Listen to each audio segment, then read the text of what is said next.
guys, welcome back to my channel. This is Tanvi and today's video is really special and it is based on a book, The Power of Now, which is one of my favorite books, and these books make your life very simple and peaceful. हमारा main topic है how being present can heal anxiousness और overthinking. इस बात से ना सभी relate कर सकते हैं कि जो भी हमारी लाइफ में प्रॉब्लम है वो हमेशा या तो पास्ट से होती है या तो फ्यूचर से होती है, या तो फ्यूचर की वरीज या तो पास्ट के रिग्रेट्स और what ever happened in the past, वो ही हमारी करंट रियलिटी में हमारी प्रॉब्लम होती है. पर जो पीस होता है वो सिर्फ प्रेजेंट में रहता है. मैंने एक वीडियो देखी अभी थोड़ी देर पहले इसी बुक के रिलेटेड. They said you will never be happy if you are not happy right now. तो मैंने भी इसे रियलाइज किया, हम हमेशा अपनी खुशियों को ना किसी चीज से बांध देते हैं. जब मैं सक्सेसफुल हो जाऊंगा या हो जाऊंगी तब मैं ज्यादा खुश रहूंगी, जब मेरे पास इतने पैसे होंगे मैं तब ज्यादा खुश रहूंगी, ये हो जाएगा इसके बाद खुश रहूंगी. तुमने कभी नोटिस किया ये जो पैटर्न है ये हमारा ना बचपन से भी चलता आ रहा है.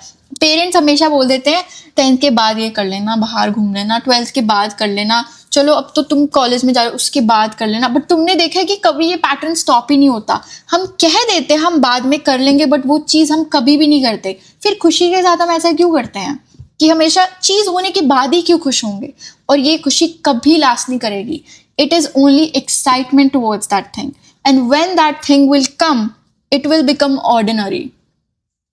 अगर तुम आज खुश नहीं हो, तुम्हारे अगर सारे सपने भी पूरे हो जाएं, you will say what's next, आगे क्या करूं.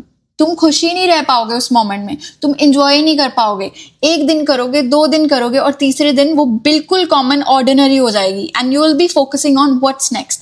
दुनिया के ये रेस है कि एक चीज पा ली तो साथ में ही हम बोल देंगे व्हाट्स नेक्स्ट. ऐसे तो हम कभी खुश ही नहीं रह पाएंगे. We are just chasing something, we are never being present and never being happy right now. और ये सिर्फ वर्ड्स या सेंटेंसेस नहीं है, अगर आप इसको समझोगे you will see that it actually has a very big depth to it. Basically topic आज का ये है कि how being present heals overthinking और एंशियसनेस. जैसे कि मैंने बोला, हमारी जो एंशियसनेस है बेसिकली आती है from the questions of what if. अगर ये हो गया, अगर वो हो गया, अगर ये व्हाट इफ, इसी क्वेश्चन से हमारी सारी एंजाइटी आती है और ओवरथिंकिंग स्टार्ट होती है. बट कभी आपने नोटिस किया ये what ifs are always in the future, पर प्रेजेंट में ऐसा कुछ भी नहीं हो रहा क्योंकि ये तो फ्यूचर है ना. पर प्रेजेंट में क्या हो रहा है, जो भी हमारी टेंशन्स है वो हमारे फ्यूचर से लेके हैं या तो पास्ट के दुखों से लेके हैं. जो प्रेजेंट में हो रहा है उसमें हमारे पास कुछ है ही नहीं टेंशन लेने को, क्योंकि फ्यूचर ना प्रेजेंट में हुआ है और ना ही पास्ट प्रेजेंट में हुआ है.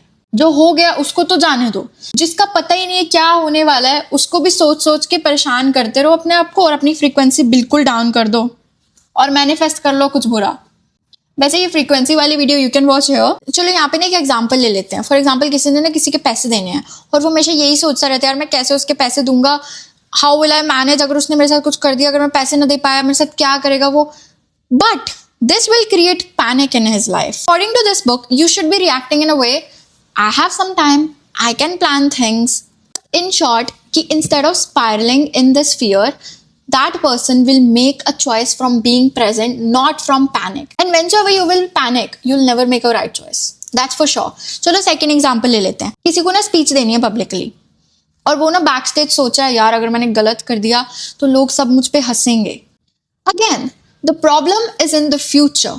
It's not in the present. यहाँ पे अप्रोच होनी चाहिए bring your attention to the present. एक ट्रिक बताई थी, अगर आप अपने हैंड पे स्टॉप लिखते हो और वो जब भी रैंडमली अगर आप ओवरथिंक करते हो, क्योंकि हमारा पैटर्न है हम बिना रियलाइजेशन के ओवरथिंक करते रहते हैं. जैसे रैंडमली अभी आपने स्टॉप देख लिया, this is a reminder to yourself that bring your attention back to now, कि जो चीज़ हुई नहीं उसके बारे में सोचना क्यों है.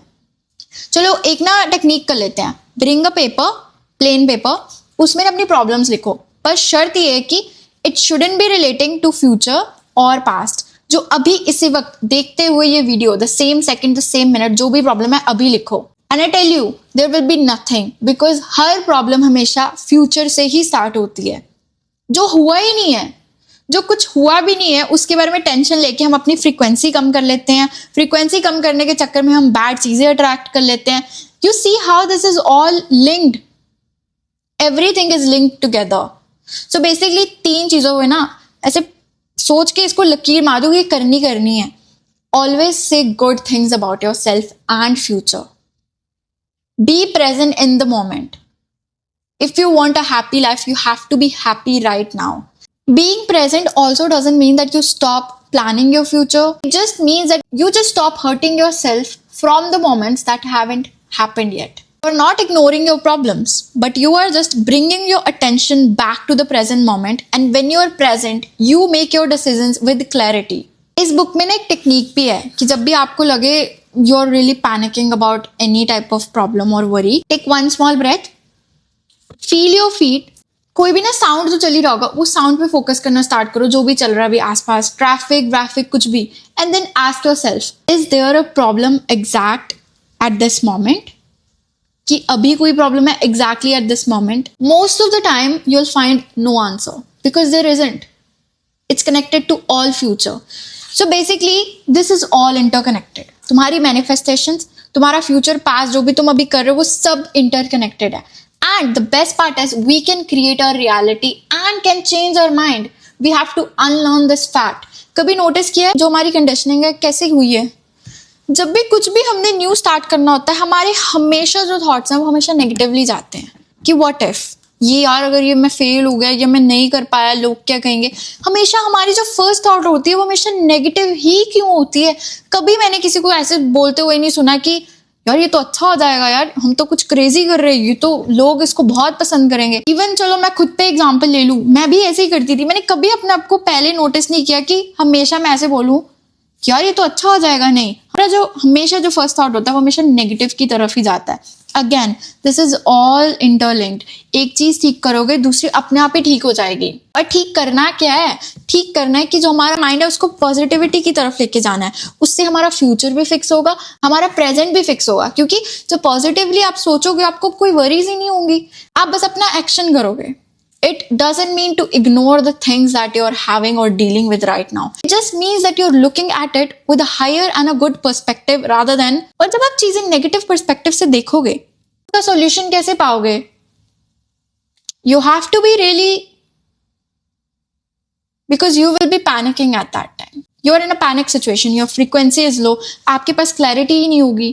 जब आप पॉजिटिव रहते हो आपकी फ्रीक्वेंसी हाई हो जाएगी. Then solutions and clarity will come on its own. This is the rule of universe. I know पहले पहले ये बहुत ऑड लगेगा, बट जितनी बार इसे सुनोगे वो इतना ही नॉर्मलाइज तुम्हारे साथ होगा. मुझे ऐसा लगता है सोसाइटी ने कभी हमें इन चीजों के बारे में इतना खुल के बताया ही नहीं है, तो इसलिए हमें ये बहुत स्ट्रेंज लगती है कि ऐसा भी हो सकता है. That's the problem.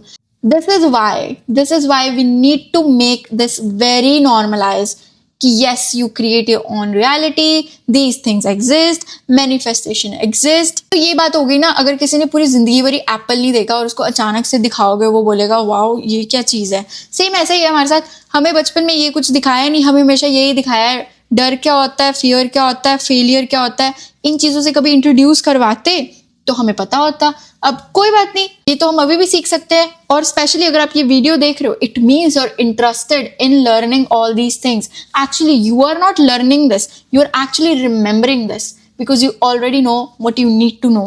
All you have to do is shift your awareness. Well, thank you for watching this video. I hope this resonated with you. Share it with the people who think it can resonate with them too. And bye for now.